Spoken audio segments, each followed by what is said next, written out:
Hello, welcome back to our channel. My name remains Prince Yemi Kasali. In today's edition, we shall be talking about coconut oil, how to extract coconut oil. But before we move further, I plead you subscribe to our YouTube channel if you're yet to do so, and also please follow us on Facebook if you are yet to do so. To extract groundnut oil, we need to buy our groundnut. We need the fresh groundnut, the unfried one, so that we can fry it ourselves. You put it on fire, you do dry frying. You're frying, you're not to burn, and this time around you're frying lightly, just for the back peels to be able to go off. That is why we are frying. After frying, you notice that it is not as brown as the one we used to buy. It's just gonna be a little bit white, but the peel, the back peel, will be able to go off. Then the peel, it's not compulsory you take it off, but you can also take it off because you are not in need of the entire groundnut. You just want to extract the oil, and that will not even affect the oil since we'll be grinding. So after that, you keep frying. We try and stir it as often as possible so that it doesn't get burnt. So it's getting a little bit brown, and the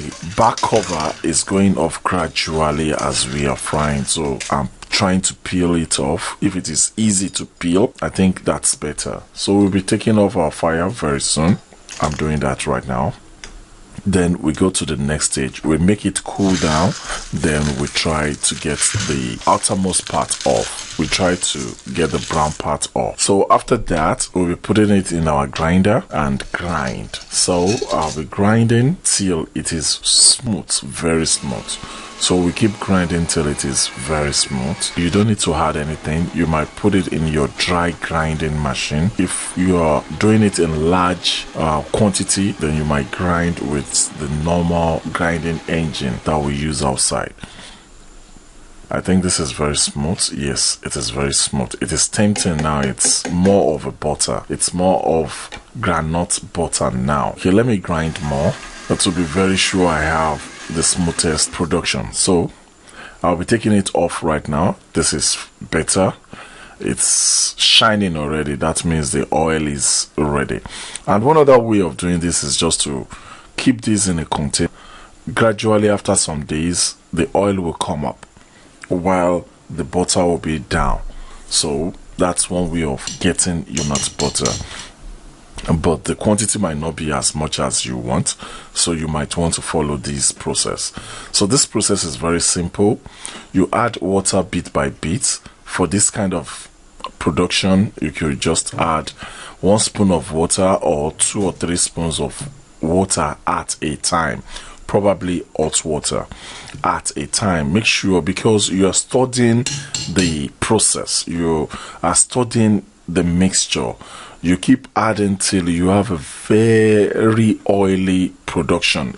So we keep stirring, add little water, stir, add little water, stir, and so on. So we keep doing this till we are so sure we've gotten our oil. Gradually the color has changed now, so anytime from now our oil will be coming out in mass. It's not as smooth as it used to be. Then the color had changed. Then you see the shining oil as if there is bubble of oil inside.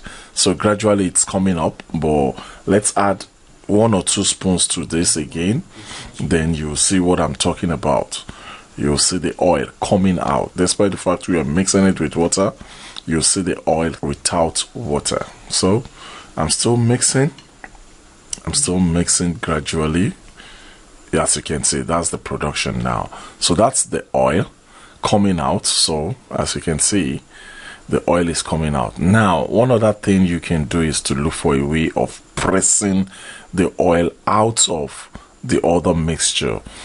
Some people use their hand, some people use clothes, and so on.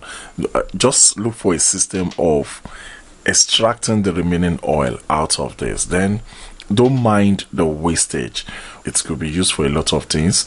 You can just store it in your freezer and cook with it often. Make your soup. We have coconut soup, so you can make your soup with it. It's just like you're making use of your melon, your egusi. So you just need to add small pepper, tomato, rodo, and so on, and then grind your pepper, mix it up, oil, fish, meat, whatever. So just like you're preparing egusi, so instead of you using egusi this time around, you'll be using groundnut paste. That groundnut, the remnants will be used for groundnut soup, and it's very, very tasty and very rich. That's all about groundnut oil.